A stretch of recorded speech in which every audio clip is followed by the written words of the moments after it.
I would apologize for the background noise, but that's a job for my neighbors. It's not my fault that they're inconsiderate.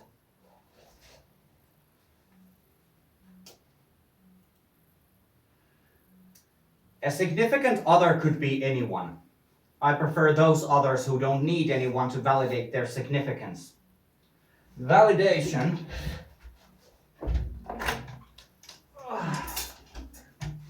in and of itself is a ridiculous concept.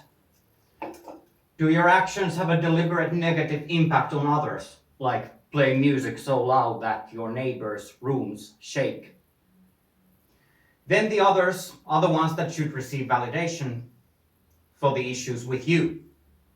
If you do your thing, whatever that thing is, and there is no harmful intention, the thing you do should be enough validation for you. It's a sign of an unhealthy ego to seek affirmation from the outside. The ego should be the thing that keeps telling you how special you are, how unique you are, how important you are. If you live your life thinking the ego is always a negative element, then it becomes a negative element. There's a lot of men and women who can't relate to others in social environments, not because of having some elusive, inherent negative quality to their personalities, but because they believe they aren't worth their own time without someone patting them on the back and spitting hollow words of encouragement.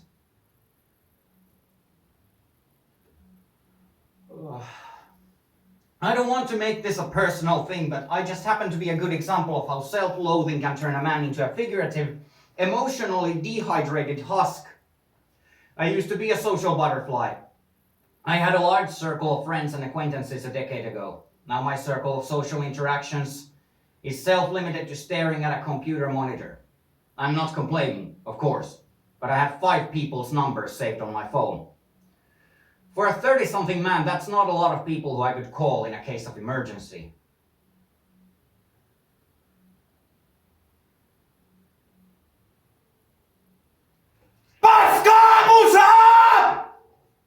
I just yelled shit music. Why did I fall out of the social structure I was such an integral part of? Because I wanted to. I vaguely remember a New Year's party where I was sitting on a sofa, sober, and looking at my friends regurgitating their past nutritional value on the carpet. I didn't want to be part of that crowd, but at that point it seemed too late for me to start making friends. I was of the mindset that adults don't become friends, and that forming such relations was my job from adolescence to late teens. Of course, I know that's incorrect. I've become friendly with a few people, but the underlying problem still persists. I often see myself above others as a better example of how to exist. And when I'm alone, I hate myself for that. I see social interactions as a dark and twisted game of manipulation. I know that's not a common train of thought. I know that's what makes me special, at the very least when spoken of in the context of self-improvement. Those hollow, encouraging words and pats on the back are not a requirement for me or you to fake a smile to your reflection. They are a hindrance to your spine. What I was getting at here is that a significant other could be anyone. To me, it's you. Who are you? Anyone. If you don't understand the reason for this rant, don't worry. You're still significant. Remind yourself of that.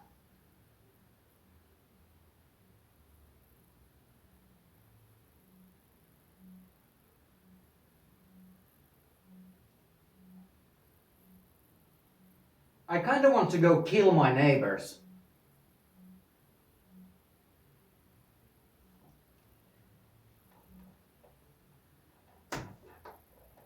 In as painful a way as possible.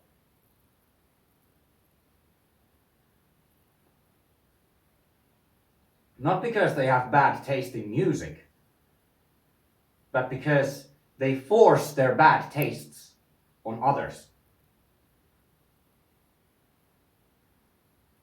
That's what makes them less significant in the grand scheme of things.